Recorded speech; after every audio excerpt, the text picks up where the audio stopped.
जय श्री राम भक्तों, जय श्री बालाजी महाराज, जय माता की। कैसे हो आप सब? आशा करते हैं कि आप सब जो हैं सुरक्षित हैं, स्वस्थ हैं और बालाजी महाराज माँ अम्बे की कृपा आपके ऊपर बनी हुई है, यही कामना दिल से करते हैं। तो जैसा कि आप सभी को पता है कि बहुत सारे लोगों के मन में ये सवाल होगा कि कलयुग में हनुमान जी कहाँ पे हैं। तो आज जो है आपको इन सारे सवालों के जवाब मिलने वाले हैं। अंत तक बने रहें। अगर वीडियो अच्छी लगती है तो लाइक करें, शेयर करें, कमेंट करें और अगर आप हमारे चैनल पे पहली बार देख रहे हैं तो चैनल को जरूर सब्सक्राइब करें। साथ में बेल आइकन है उसको प्रेस करें ताकि आने वाली हर एक वीडियो की नोटिफिकेशन सबसे पहले आप तक पहुंच जाए। चलिए शुरू करते हैं आज की वीडियो। जय श्री राम जी। जय श्री बालाजी महाराज। मेहंदीपुर की पवित्र कृपा आपके परिवार पर निरंतर बरसती रहे और माँ जगत जननी माँ भवानी अंबिके की कृपा अन्नपूर्णा के रूप में आपके घर में वास करे।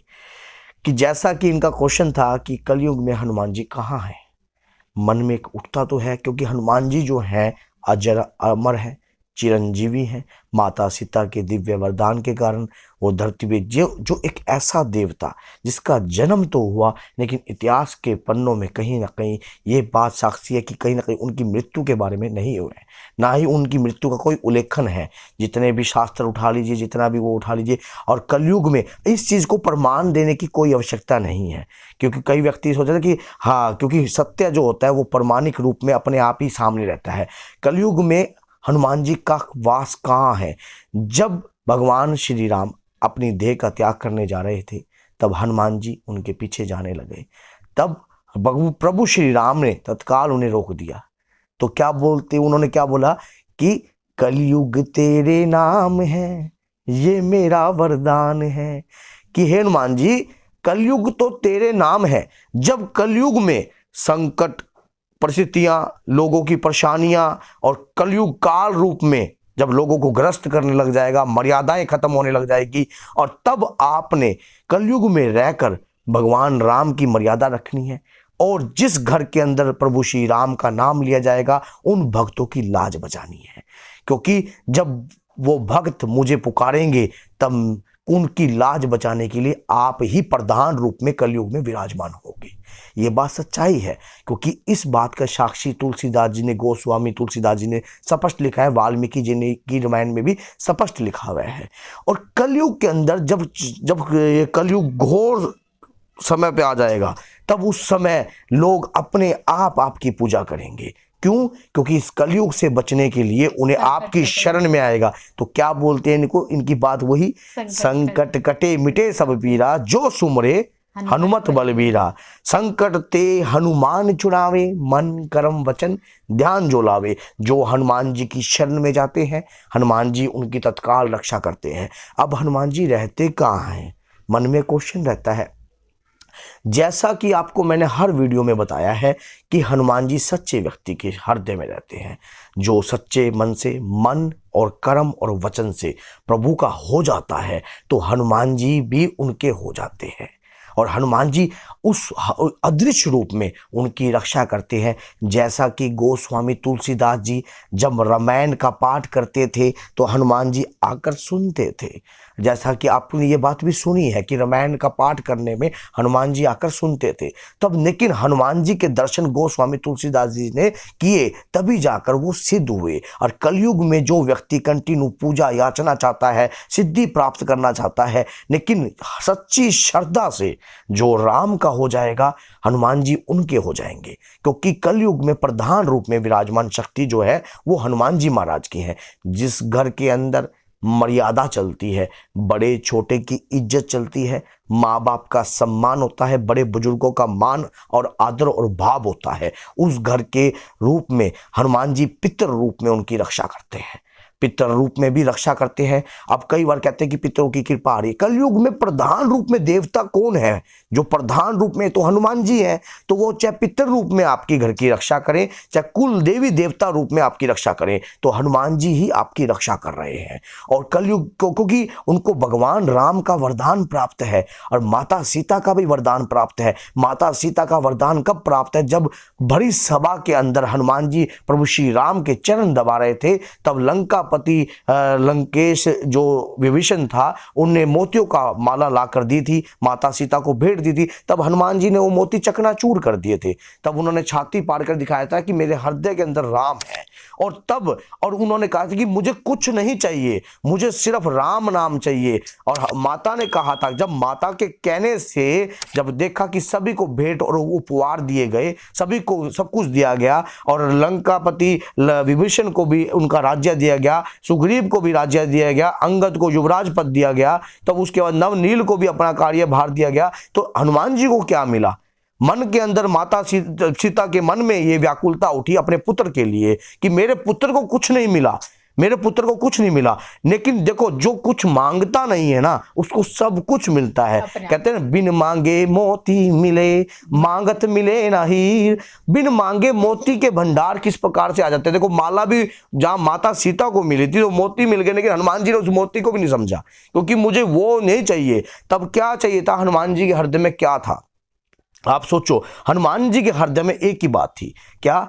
कि मुझे राम जी की कृपा चाहिए, राम जी का नाम चाहिए। अब आपके हृदय में क्या है? मुझे हनुमान जी की कृपा चाहिए। तो हनुमान जी की कृपा कहाँ, हनुमान जी कहाँ वास करेंगे? हनुमान जी सूक्ष्म रूप में ही हम वास कर सकते हैं। कहाँ? हमारे हृदय में, क्योंकि जो हमारी आत्मा जब उन परमात्मा से जुड़ जाती है, जब आत्मा का मिलन उस परमात्मा से हो जाता है, तो हनुमान जी को आना ही पड़ता है। और हनुमान जी आते हैं आपके घर की परिस्थिति की परीक्षा लेने। घर में टोटा है तो और टोटा दिखाएंगे। क्यों? क्योंकि कहीं ये परमात्मा से जुड़ रहा है।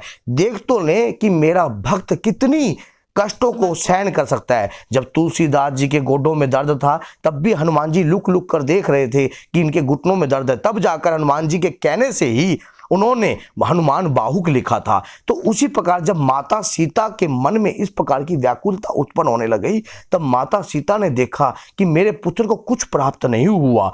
तब माता ने कहा कि ये जो मांगना चाहते हैं तो आप दो। अब भगवान जानते थे, वो भगवान की लीला थी। देखो, मिलना तो होता है, ये तो भगवान की लीला है। जैसे महाभारत में जब भगवान श्री कृष्ण ने जन्म लिया तो धर्म के प्रचार हेतु लिया, अधर्म का नाश करने के लिए।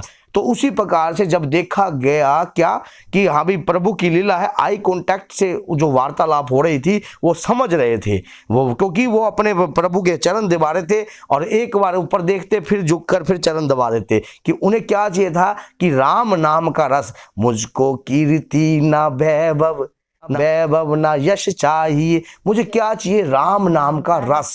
अब राम नाम का जो रस है ना, उस रस को वही व्यक्ति समझ सकता है जो अंदर से जगा पड़ा है, जो अंदर से जागृत है। हम हनुमान जी को ढूंढ रहे हैं बाहर जगहों पे, हनुमान जी हमारे पास ही हैं, हमारे नजदीक ही हैं। क्योंकि जहां राम जी का नाम लिया जाता है, वहां पर हनुमान जी का वास अपने आप ही उत्पन्न होने लग जाता है। कोई कहने नहीं पड़ता किसी को कि वहां पर हनुमान जी आएंगे, क्योंकि उनको वरदान है। अब माता सीता ने कहा कि जहां जो ये मांग रहे हैं आपको देना पड़ेगा मेरे लाल को, क्योंकि मां हर जगह आपकी सपोर्ट करती है। क्योंकि अब हनुमान जी कहां होंगे? जब माता भगवान राम ने वरदान दिया कि आप जाइए और जहां राम का नाम होगा वहां आपका काम होगा। तो जहां राम जी का नाम होता है वहां हनुमान जी अपने आप ही आ जाते हैं। जैसे कि जिस घर के अंदर नित्य नेम रामायण का पाठ होता है वहां हनुमान जी का वास होता ही होता है। जिस घर के अंदर सुंदरकांड का पाठ होता है वहां भी हनुमान जी का वास होता है। जिस घर के अंदर दुर्गा सप्तमी का पाठ होता है, क्योंकि माता सीता की कृपा से ही तो उन्हें इतने वरदान हासिल हुए हैं, अष्ट सिद्धियां हासिल हुई हैं, चिरंजीवी का वरदान हासिल हुआ है। तो माँ जहाँ दुर्गा सप्तमी का पाठ होता है वहां पे प्रथम सेनापति के रूप में हनुमान जी का ही वास होता है। तो हनुमान जी की जिस घर के अंदर भगवान के प्रति दुर्गा हनुमान चालीसा या कंटिन्यू ये पाठ चलते रहते हैं, वहां हनुमान जी आते ही आते हैं। कलयुग में वो प्रधान रूप के देवता हैं।